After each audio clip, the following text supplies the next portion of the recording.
Lord Jesus, thank you for forgiving all my sin. Thank you, Lord Jesus, for your love, dying on the cross.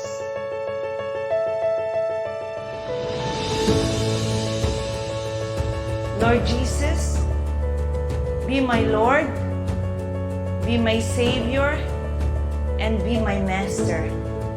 Thank you, Lord Jesus. Holy Spirit, thank you for your fellowship right now.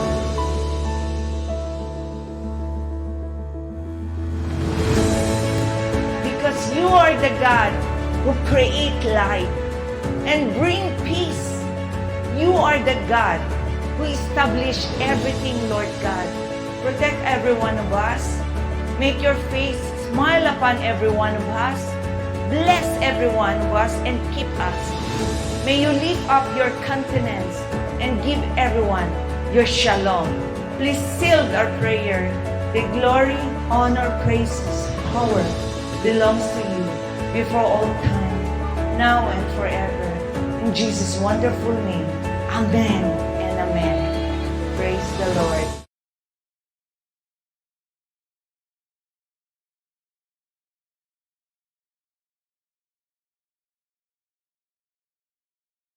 Energy na ba ang lahat? Lagi-lagi! That Energized Time Check was brought to you by MX3.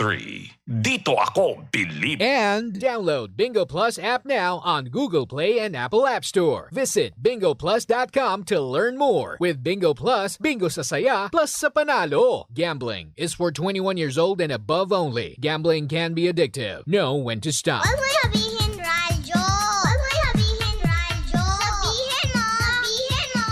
Energy! Energy! Lihim ng liham. Ang pinakamakulit na girlfriend mo sa balat ng radyo. Isang magandang morning sa inyong lahat! Ako pa rin po nag-iisang girlfriend mo sa radio. My name is Lindsay. Makulit pero may puso. Handang makinig sa mga kwento mo. Alam mo, feeling ko kailangan mo na siyang iwan kasi it doesn't make sense. Ang kwento sa lihim ng liham. Mahal kong Lindsay. Hi! Ako nga po pala si Angie. 29 years old at meron po akong LDR partner. Hindi rin po nalalayo ang edad sa akin. 2 years na po kaming mag-LDR pero umuwi naman po siya ng isang beses dito sa Pilipinas. Nagbakasyon po siya ng isang buwan. At doon nasabi ko na seryoso naman siya sa mga intention niya sa akin. Yun nga lang, may mga times na naguguluhan ako sa kanya. For everyone's information, DJ Lindsay, isa po akong single mom. Makikita mo rin sa LDR partner ko na mabuti ang puso niya.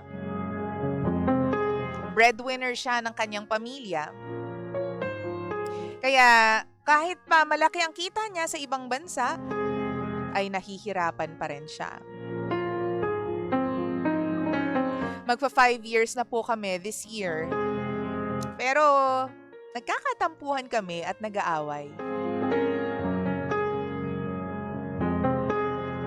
Meron kasing time na binibiro niya ako na dapat daw kaya kong isuko ang lahat para magpakasal na kaming dalawa. Kasama na doon yung anak ko. Hindi niya po kasi matanggap na meron na akong anak. Kaya nga paminsan, tinatanong ko sa sarili ko kung totoo bang mahal niya ako. Mahal niya ako pero hindi niya kayang tanggapin at mahalin yung anak ko. Actually, DJ Lindsay, nagbago na siya. Dati-rate, Bago siya umalis ng Pinas, nung nanliligaw pa lang siya sa akin, tanggap niya naman eh. Tanggap niya lahat ng kung anong meron ako. Pero ngayon, dahil siguro nape-pressure na siya sa abroad at sa pagiging breadwinner niya, pati yung anak ko, napapagdiskitahan niya. Siguro naiisip niya na pati yon iaasa ko sa kanya, tulad ng pag-asa ng pamilya niya sa kanya. Ang anak ko ay anak ko, DJ Lindsay. Lagi ko siyang pipiliin unang-una sa lahat. Kino-consider ko po na magpakasal kami, pero paano naman yung red flag na yun? DJ Lindsay, umamin siya sa akin na hindi niya raw po nakikita sa future naming dalawa ang anak ko. Ako lang daw. Ako lang daw ang gusto niyang makasama. Hindi ko alam kung anong dapat kong maramdaman.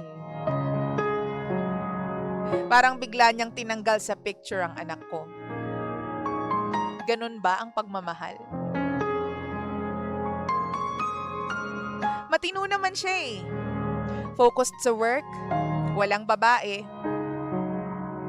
Pero yung bagay na yon ang pinaka nakakasakit sa akin. Hindi po siya consistent, DJ Lindsay. Dati, kaya niyang hawakan ang kamay ko at sabihin sa akin na mamahalin ko ang lahat-lahat ng mahal mo. Pero ngayon, yung pagiging instant daddy daw, hindi niya kaya. Sabi pa niya, baka in the future, hindi niya kami ma-handle na mag-ina.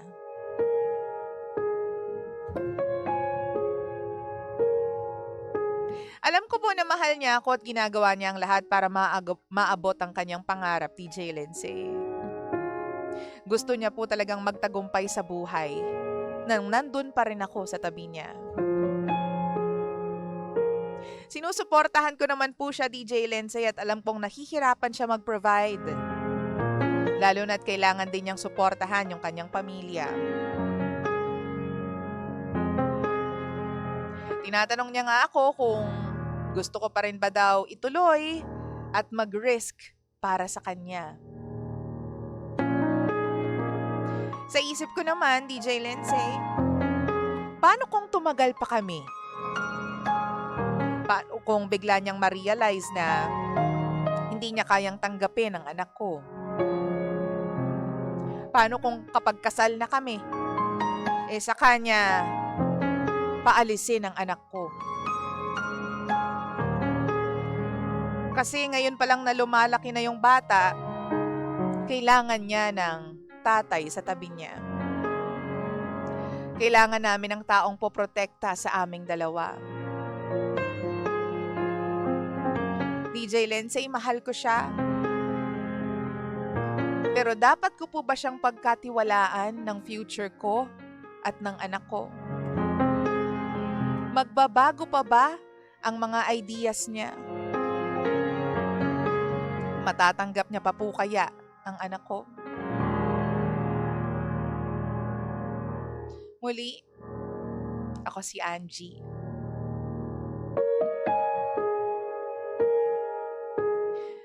At ito ang lihim ng aking liham.